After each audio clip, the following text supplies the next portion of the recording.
dizer o que é. Mais adiante nós descobrimos que havia algo ali.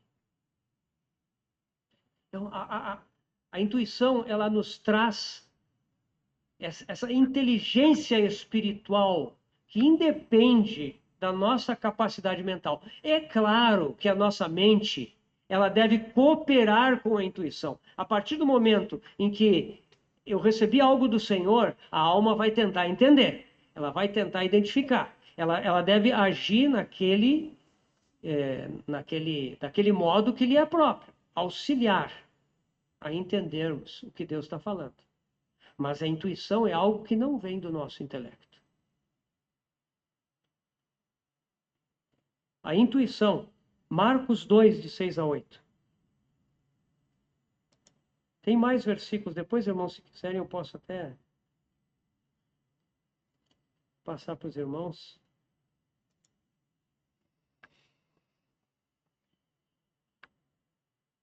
Marcos 2, de 6 a 8, diz assim: Mas alguns dos escribas estavam assentados ali e arrazoavam em seus corações. Por que fala ele deste modo? Isto é blasfêmia. Quem pode perdoar pecados senão um, que é Deus? E Jesus, percebendo logo por seu espírito que eles assim arrazoavam, disse-lhes: Por que arrazoais sobre essas coisas em vossos corações? O versículo 7 não é algo que eles disseram. Eles não disseram nada. Por que fala ele desse modo? Isso é blasfêmia. No entanto, Jesus percebeu o que eles estavam dizendo pelo seu espírito. Isso aqui é uma percepção que independe da mente.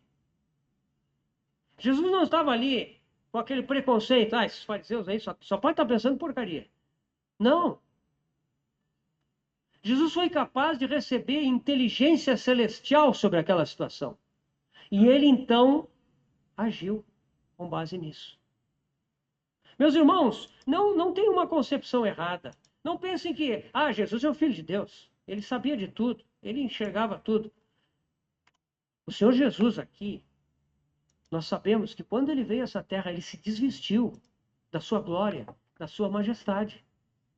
Ele não se desvestiu da sua divindade. Isso é a sua natureza, de modo nenhum. Ele continuou sendo Deus, mas ele se desvestiu da sua onisciência, da sua onipresença. Ele não podia estar em Nazaré, em Jerusalém, em Jericó ao mesmo tempo. Ele estava só em um lugar. Ele não sabia tudo. Ele não enxergava todas as coisas. Ele não era onipotente, no sentido de poder fazer tudo o que ele queria. Não, ele estava limitado. Mas aqui, durante o seu ministério, o que ele atingiu? Ele atingiu a plenitude da humanidade. Nosso irmão nos falou ontem da transfiguração. Quando ele chegou ao Monte da Transfiguração, o que significa aquilo? Um homem pleno, um homem completamente identificado com o propósito de Deus, um homem que atingiu a maturidade absoluta.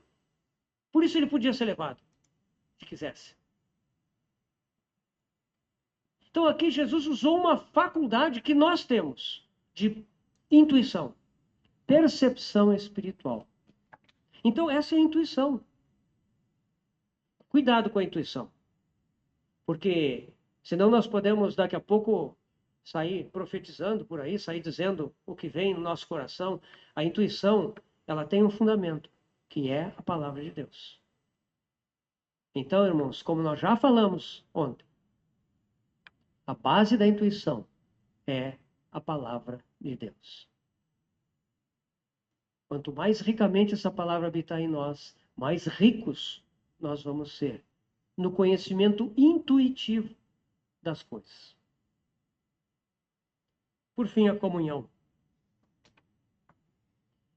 A comunhão é o órgão do Espírito que nos permite ter comunhão contínua e incessante com Deus no nosso espírito.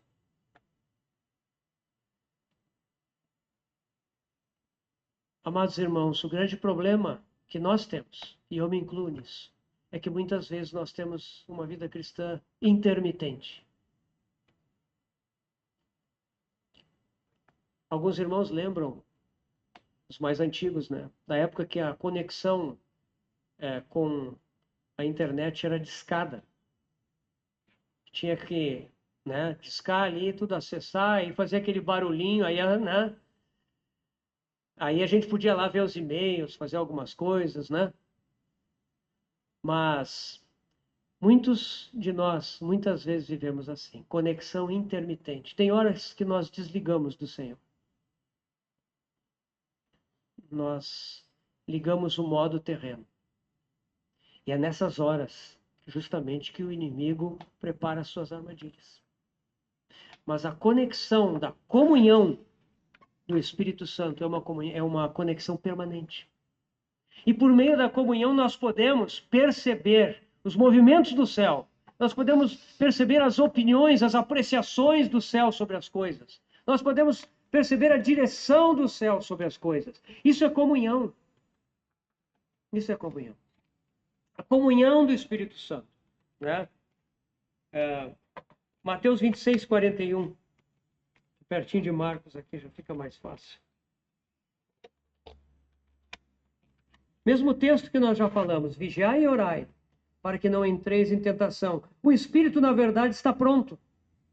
O Espírito está preparado, desejoso, disposto, mas a carne é fraca.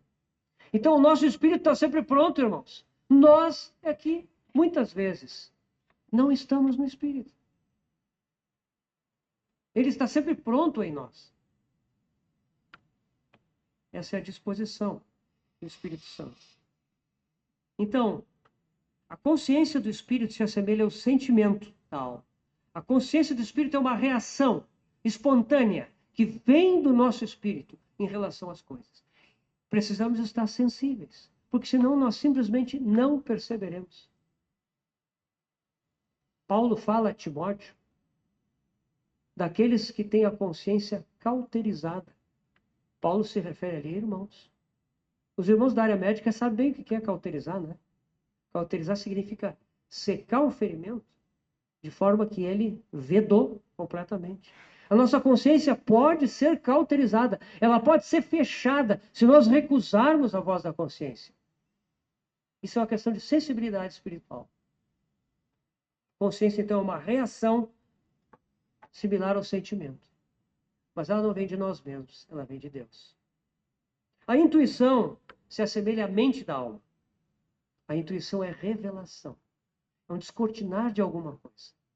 Não mental. Mas vindo da parte de Deus. E a comunhão, ela se assemelha à vontade da alma.